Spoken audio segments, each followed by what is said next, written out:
नमस्कार दोस्तों।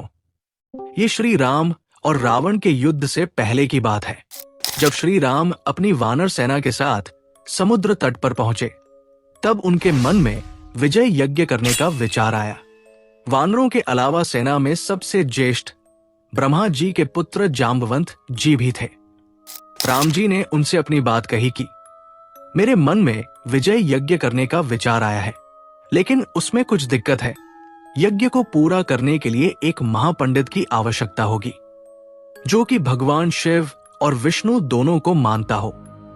लेकिन इस युद्ध क्षेत्र में कौन आना चाहेगा?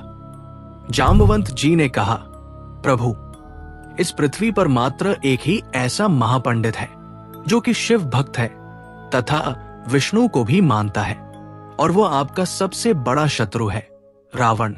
आपकी आज्ञा हो तो उन्हें ही बुला ले, लेकिन हो सकता है कि वे आने से मना कर दें।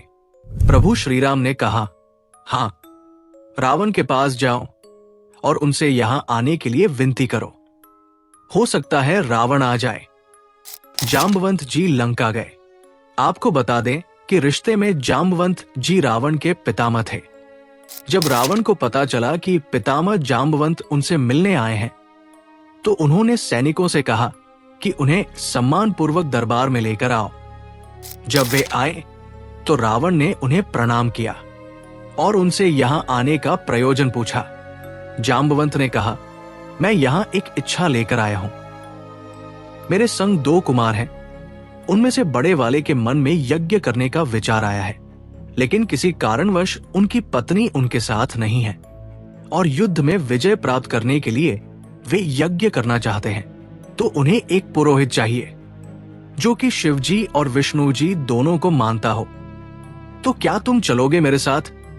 रावण समझ गया कि ये दोनों कुमार राम और लक्ष्मण ही हैं, जो मुझसे युद्ध में जीतने के लिए यज्ञ करना चाहते हैं।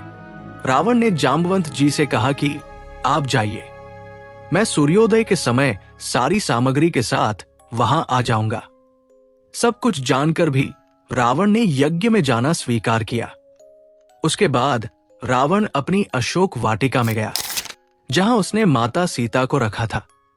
वो माता सीता के पास आया और बोला, राम मुझसे युद्ध में विजय प्राप्ति के लिए यज्ञ करना चाहते हैं। मैंने उनका पुरोहित बनना स्वीकार किया है। एक पुरोहित का धर्म है कि उसके यजमान के यज्ञ में सारी सामग्री होनी चाहिए।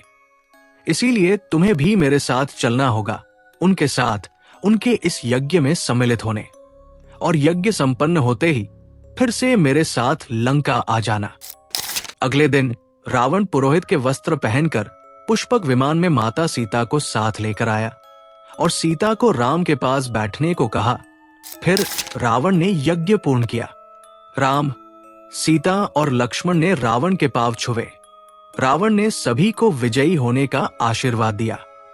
उसके बाद फिर से रावण सीता को लेकर लंका चला गया। अब राम और रावण के बीच घटित हुई इस घटना के बारे में फिर से विचार करो और अपनी फीलिंग्स कमेंट में बताओ। जय श्री राम।